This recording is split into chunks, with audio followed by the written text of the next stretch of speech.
The force and ferocity of the explosion. That's not what the picture shows. A prostitute went missing Her from car the was stolen from in front of her home.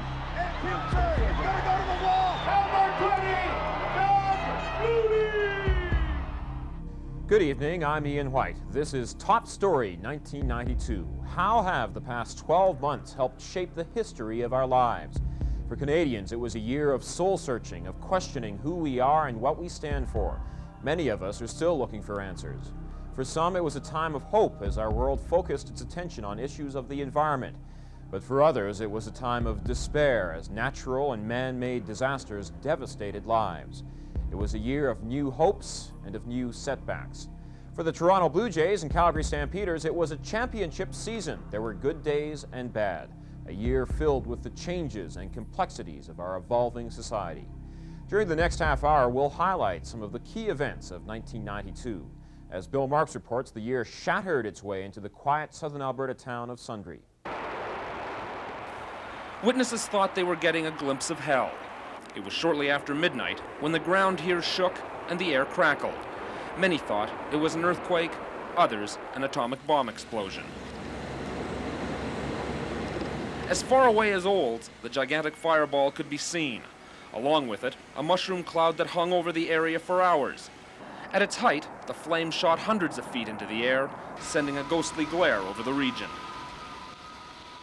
Owners of the pipeline, the Nova Corporation, say a 36-inch pipe ruptured, sending the pressurized gas shooting into the atmosphere. The sweet natural gas caught fire within seconds of the rupture. Toward the end of January, tens of thousands of Calgary public school students were sent home from class for a week. It wasn't a holiday. Their teachers went on strike and the schools shut down. Here's Bill McFarland. Calgary public school classrooms remained silent again today. Halls usually crowded with students were empty. Teachers continued their walkout with the first picket line of this 5-day strike. Most remain apprehensive because they don't know what a provincial mediator will recommend in his report. We very much hope that the provincial mediator takes into account teachers' worth. This is what the whole thing has been about, respect and recognition. Teachers don't like to strike. This is not part of our nature. We want to be in the classroom with our kids, but we also want to be treated with respect and dignity the way we treat our kids.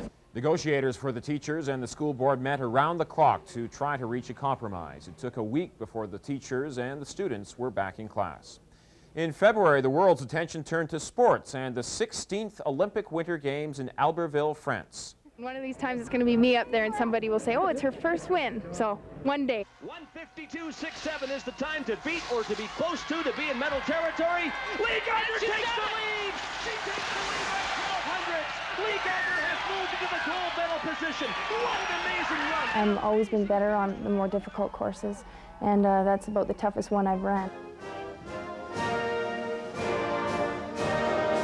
Calgary's Karen Lee Gardner, an underdog on the World Cup downhill ski tour, picked the time of her life to win her first race and Canada's first gold. Kurt Browning from Caroline, Alberta, winner of 3 World Figure Skating Championships, collapsed in Albertville. He could do no better than 6th. But our Olympic hockey team, for years shut out of the medals, restored Canada's place as a hockey powerhouse with a silver medal finish, our best since 1956. By the time the Albertville Games were over, Canada would win a total of 7 medals. Top Story 1992 returns after this.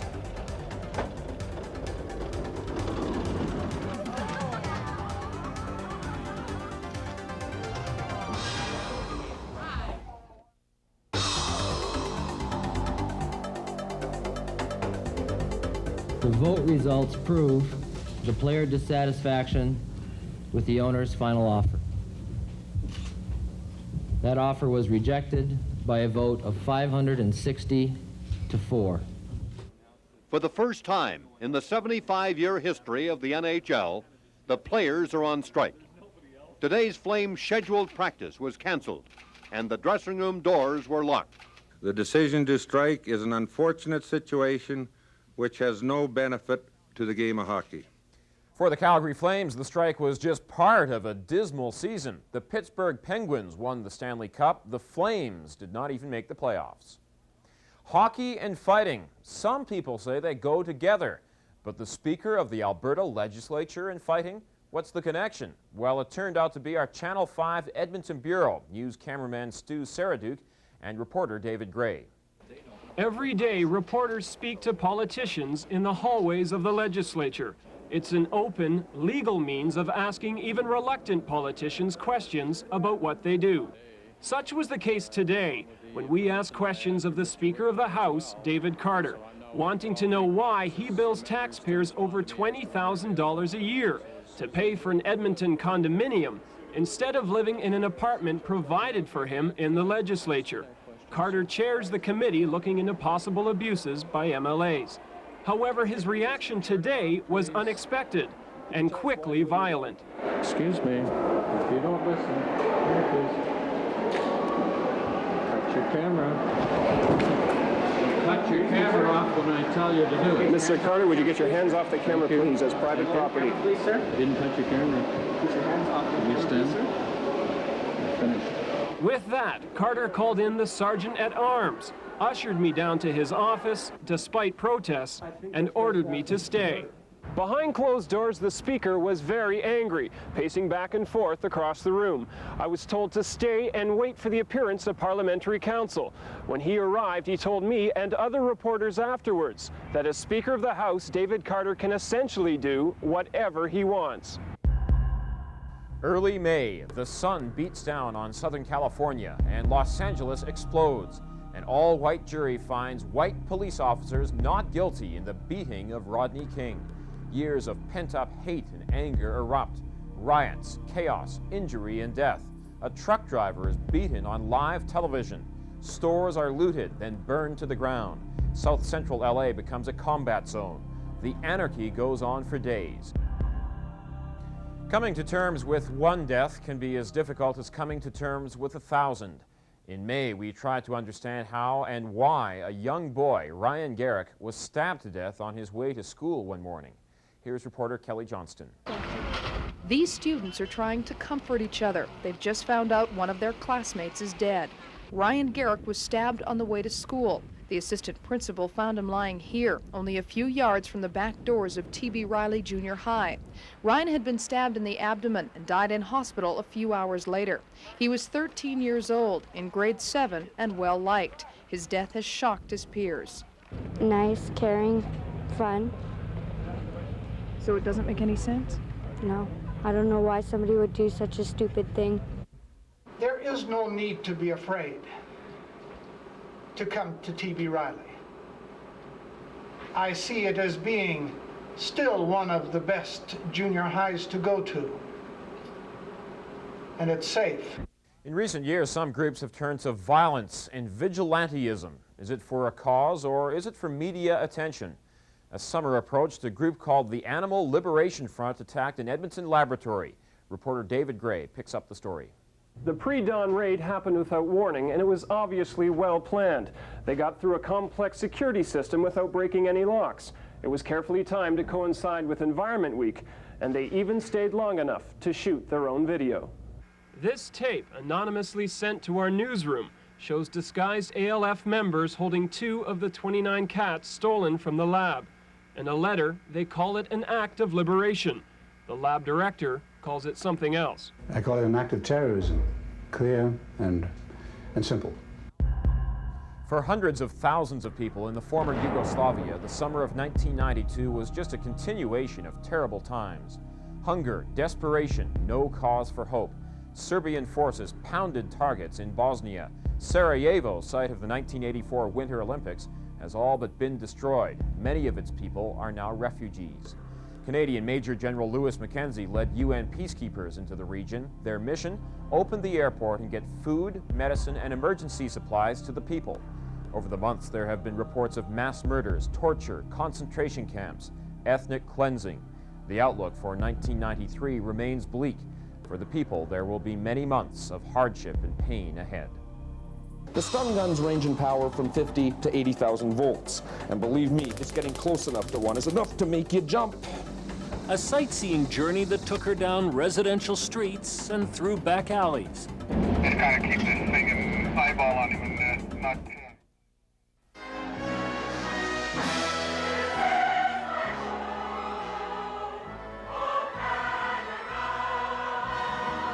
There were patriotic songs and military flypasts. Entertainers from around the country.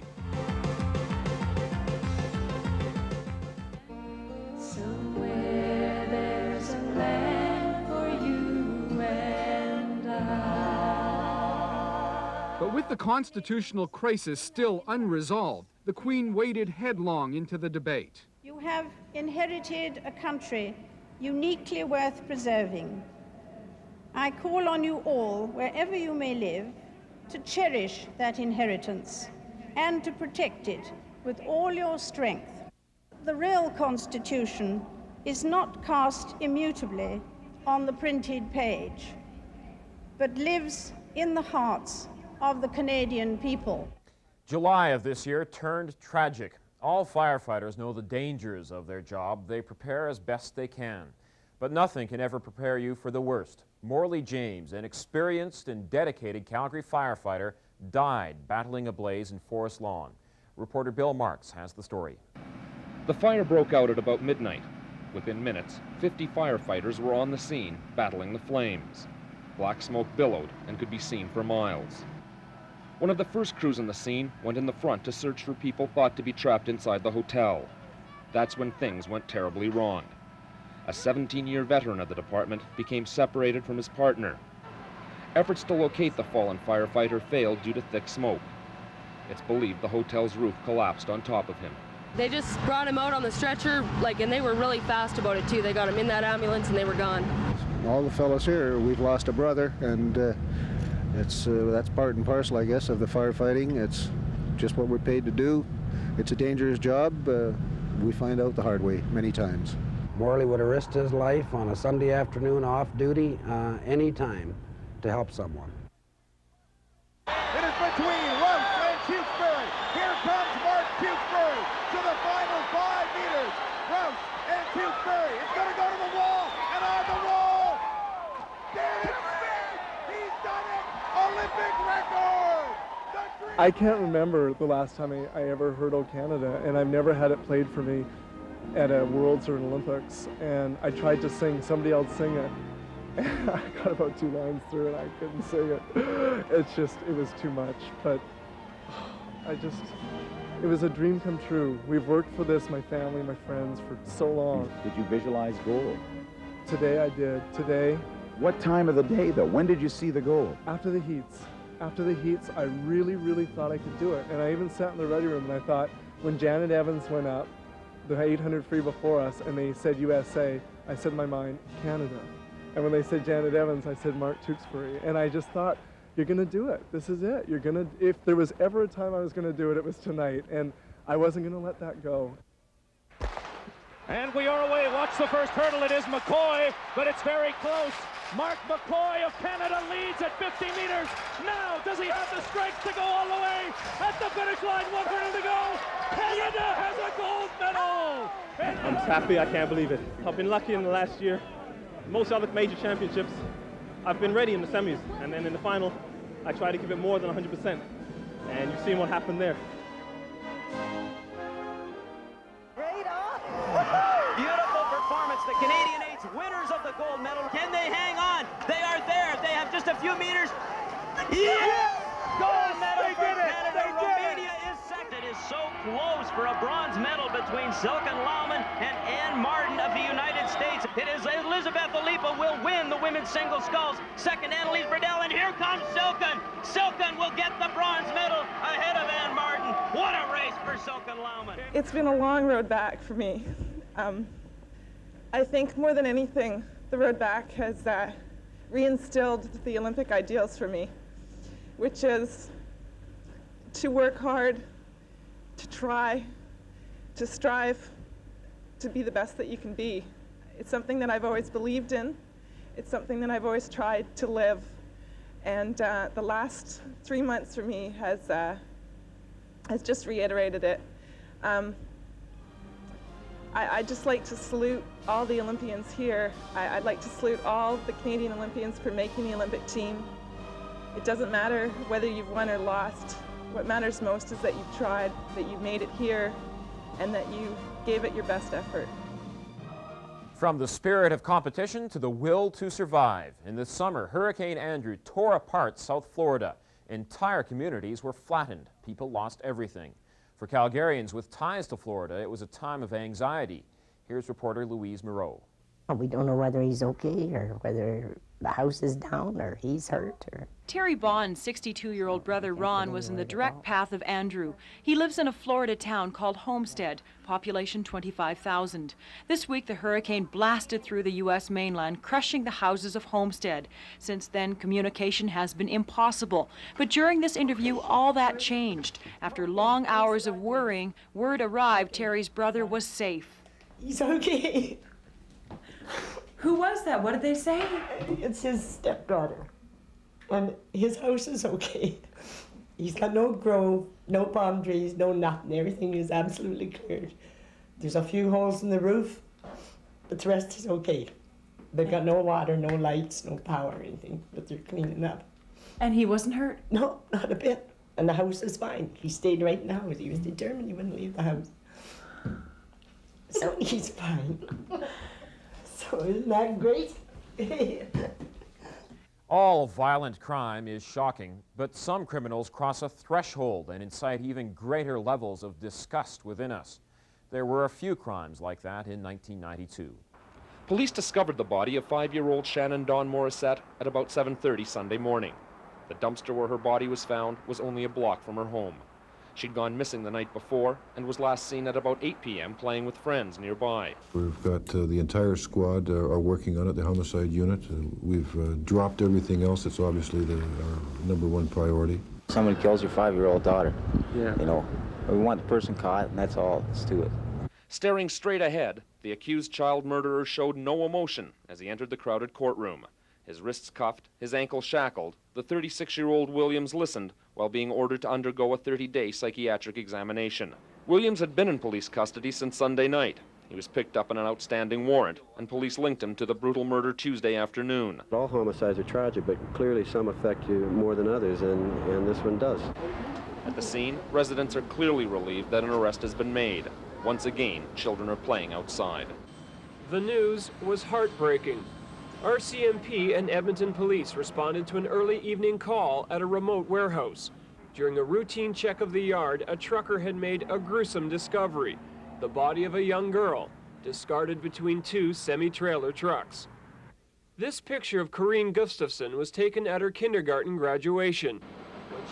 Early morning, this quiet district awakens to the brutal and senseless murder of a neighbor.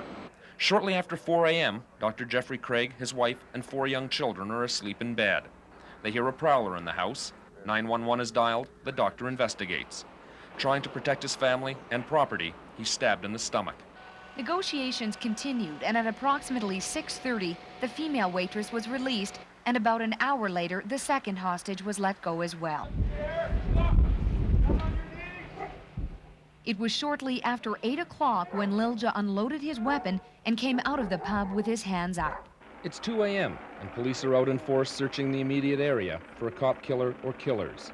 Half an hour earlier, the driver of this police cruiser, Constable Robert Vanderweel, a 5-year veteran, stopped a small dark car for a routine check. Moments later, a shot rang out, and the third-generation police officer was on the ground, bleeding to death. This slaying of a police officer is an act of flagrant disregard for the values of our largely gentle community. This act of cold-blooded killing is unforgivable, for it shatters our standards of morality, our community values that we all cherish. The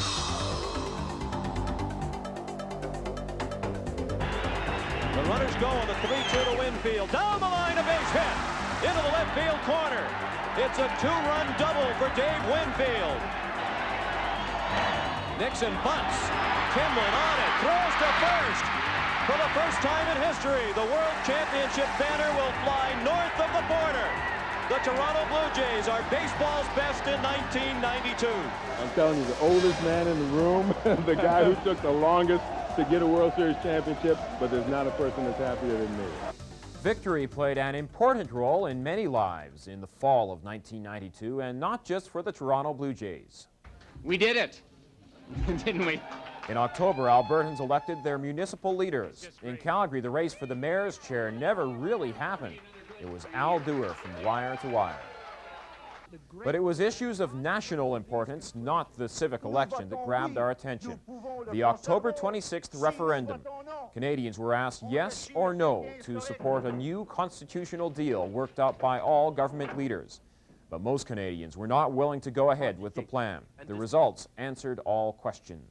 The Charlottetown Agreement is history. We believe that we will be able to build Quebec within Canada. Not to have tried, now that would be terrible. The results last night indicate that the Reform Party is in a better political position it's ever been before. And people that don't listen to that or don't see that are making a huge mistake. 1992 will be remembered as a year of violent crime and murder. Many of the victims were prostitutes or women living on the street. Their bodies dumped in desolate fields outside the city limits. Karen Owen has our report. The young woman's body was found by a man walking his dog in the field. Our CMP are investigating. It's the 9th murdered young woman who has been found in or around Calgary since 1986. Neither the city police nor the RCMP will talk about it, but we've heard from several people that a prostitute went missing from the downtown stroll sometime last week. All the other murder victims have either been known prostitutes or had some links with Calgary street life. The elderly woman was attacked as she left the Bridgeland LRT station. Her purse containing $100 and her car keys was stolen. Sometime during the 3 days she was being treated in hospital, her car was stolen from in front of her home. It's okay if you've hurt her or whatever, but just let her come home. Deline was last seen leaving Confetti's Lounge in the Marlborough Mall at 3 a.m. Tuesday morning. It was just her second shift, waiting tables. It's believed she had an argument with a patron who had been drinking. That was the story from the bouncer who escorted her to her car. She hasn't been seen since. Calgarians ended November in triumph. Our Stampeders won the Grey Cup for the first time in 21 years. Flutie throws to the left for Secundus. Touchdown! The Calgary Stampeders, 1992 Grey Cup champions! Yeah! Good job, guys! Is that what you do up here? I don't know. Hey! Doug Flutie with the Grey Cup. Doug, how does it feel? It feels a little cold right now from the champagne, but other than that, it feels pretty good to win. We shut them down completely. We just had to show that we're the best defense in the CFL. In December, the winds of change swept through the Alberta legislature. I will not let you down. Premier Ralph, Alberta's 12th premier. How long will his stay in office be? Albertans should be going to the polls in about a year. Late in the year, the world finally turned its attention to the war-torn African nation of Somalia. Thousands die of starvation. It is lawless anarchy. But Operation Restore Hope is now underway. 30,000 troops under the guise of the United Nations are now opening up the relief lines and getting food and medicine to the needy. This has been Top Story 1992. I'm Ian White. Thanks for joining us.